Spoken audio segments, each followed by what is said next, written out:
Timnas Indonesia versus Timnas Thailand berakhir sama kuat. Aksi Azam Azmi balaskan dendam Evan Dimas dengan tendang kepala bek Vietnam Doan Van Hau. Terhentinya Liga 1 berdampak besar pada performa Timnas Indonesia di Piala AFF 2022. Timnas Indonesia versus Timnas Thailand berakhir sama kuat.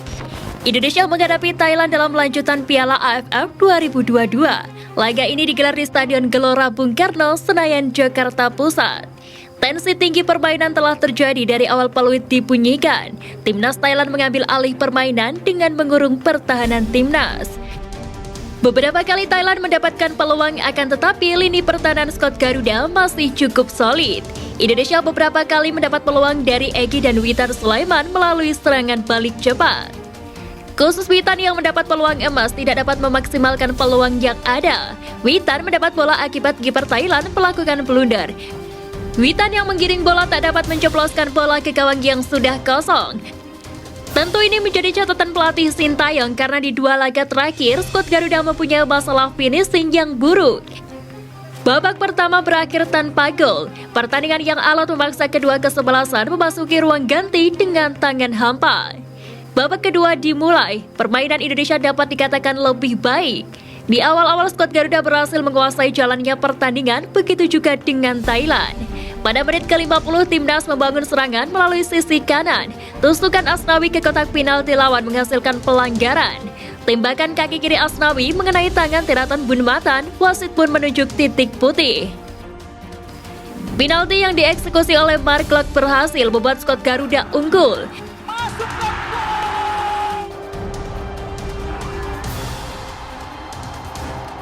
Di menit ke-62, Sandrawat Damiter mendapat kartu merah karena melanggar Sadil Ramdhani. Bermain dengan 10 orang, Thailand tetap dapat melancarkan serangan. Hasilnya pada menit ke-79, Sarah Yoyan berhasil mencetak gol penyama kedudukan. Ini merupakan pertandingan ketiga Timnas Indonesia di Piala AFF 2022 dengan skuad yang berbeda secara beruntun. Artinya Sintayong selalu merotasi pemainnya di setiap pertandingan. Sampai babak kedua berakhir tak ada gol yang tercipta. Timnas Indonesia dan Thailand terpaksa berbagi poin. Dengan hasil imbang ini, rekor Timnas Thailand masih terjaga. Sintayong belum bisa mengalahkan Thailand sejak dirinya melatih skuad Garuda. Belum bisa move on, Ziko sore posting ulang momen latihan bareng Timnas Indonesia. Ziko sore pernah menjadi bagian Timnas Indonesia U20 saat pemusatan latihan di Eropa. Ia sempat mengikuti laga uji coba bersama Garuda Nusantara di Spanyol ketika menghadapi Slovakia U20. Namun ia justru tak diminati Sintayong usai TC Timnas Indonesia berakhir. Justru nama rekannya Rafael Struijk yang menjadi calon pemain naturalisasi yang diinginkan Sintayong. Melalui Direktur Teknik PSSI Indra Syafri, ia dicoret dari daftar nama pemain naturalisasi Timnas Indonesia. Seakan belum bisa move on, Ziko sore memposting ulang momen latihan bareng Timnas Indonesia. Hal ini tampak dalam sebuah unggahan akun Instagram @zikojs_. Tampak penyerang PSSI Solo tersebut berlatih keras bersama skuad Garuda Nusantara di Spanyol. Aksi Azam Azmi balaskan dendam Evan Dimas dengan tendang kepala bek Vietnam Doan Van Hau. Pemain Timnas Malaysia Azam Azmi tengah jadi sorotan netizen Indonesia karena seolah-olah ikut membantu Evan Dimas Darmono untuk membalaskan dendamnya kepada pemain Timnas Vietnam Doan Van Hau yang dikenal kasar ketika bermain. Pasalnya, Azam Azmi sempat mendaratkan kakinya sekaligus menyikut Doan Van Hau setelah keduanya tersungkur di luar area lapangan lantaran bertubrukan saat laga Vietnam versus Malaysia di Grup B. Doan Van Hau memang dikenal sebagai sosok pemain yang keras di atas lapangan. Bahkan Evan Dimas Darmono pernah menjadi korbannya. Momen itu terjadi ketika Indonesia dan Vietnam bersua pada babak final SEA Games 2019. Pada laga puncak itu, Doan Van Hau menendang kaki Evan Dimas hingga cedera dan tak bisa melanjutkan pertandingan. Terasil Dangda momok mengerikan Timnas Indonesia di Piala AFF sejak 2008. Menghadapi Timnas Thailand pada laga lanjutan Grup B Piala AFF 2022, Timnas Indonesia akan berjumpa Terasil Dangda, sosok striker yang selalu menjadi momok mengerikan bagi skuad Garuda. Tirasil Dangda menjadi salah satu striker timnas Thailand yang cukup sering membobol gawang timnas Indonesia. Momen pertama perjumpaan antara skuad Garuda dengan Tirasil Dangda terjadi pada Piala AFF 2008. Lalu pada perjumpaan kedua, Tirasil Dangda pernah menggila sebab dia sukses mencetak 3 gol ke gawang skuad Garuda pada Piala AFF 2016.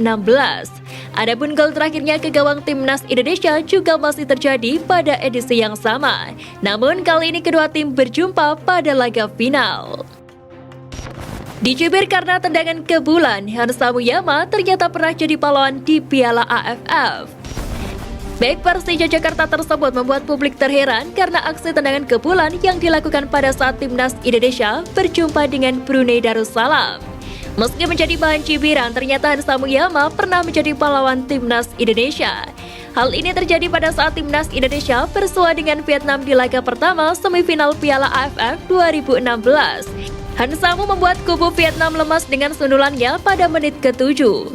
Gol itu menjadi jalan kemenangan skuad asuhan Alfred Riedel. Tak sampai di situ saja, Hansa pun menjadi pahlawan sekali lagi di leg pertama final melawan Thailand. Bek Persija Jakarta tersebut menjadi penentu kemenangan timnas Indonesia lewat gol di menit ke-70.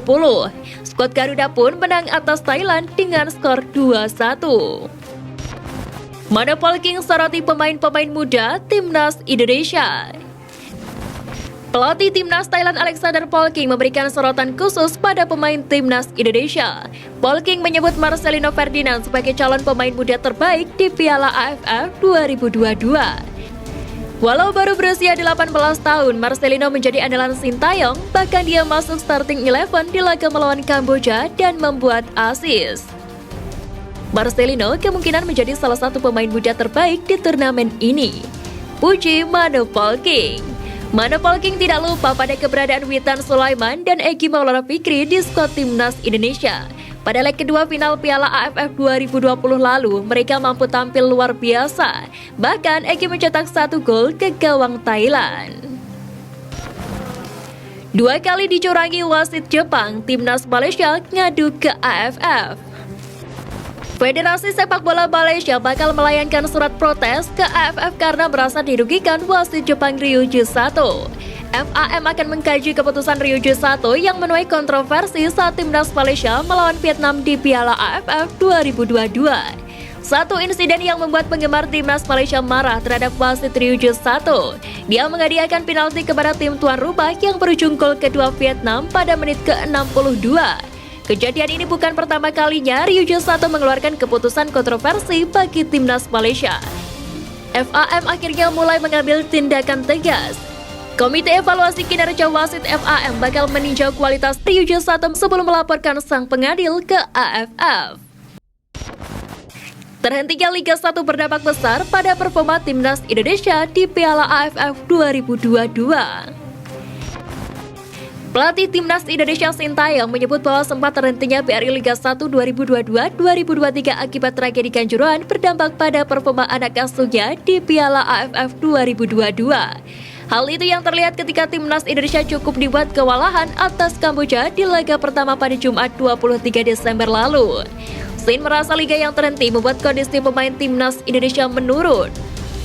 Sebelumnya pun sudah saya duga bakal ada masalah di pertandingan melawan Kamboja, ujar Sintayong dalam konferensi pers jelang laga melawan Thailand di Gelora Bung Karno. Dalam laga melawan timnas Kamboja, penampilan timnas Indonesia memang mengecewakan. Laga itu hanya dimenangkan tim Merah Putih dengan skor 2-1. Usai main kasar, netizen Malaysia serang akun bek Vietnam. Bek timnas Vietnam Doan Van Hau jadi sasaran netizen usai pertandingan lawan Malaysia di grup B. Penyebabnya, Doan Van Hau menyekut dada bek kanan Malaysia Azam Azmi pada menit ke-13. Menurut tindakan tersebut tak dianggap pelanggaran oleh wasit hingga memicu amarah supporter Malaysia. Pertandingan Vietnam versus Malaysia semalam berakhir dengan skor 3-0. Hal itu kian membuat pendukung Malaysia panas. Akun Instagram Doan Van Hau tak luput kena getahnya. Banyak netizen yang menyampaikan kritik hingga hujatan kepada salah satu bek andalan Vietnam tersebut. The Tau 24/7 pun menyebut Doan Van Hau tak hanya dikritik oleh fans Malaysia tetapi juga penggemar tim Vietnam.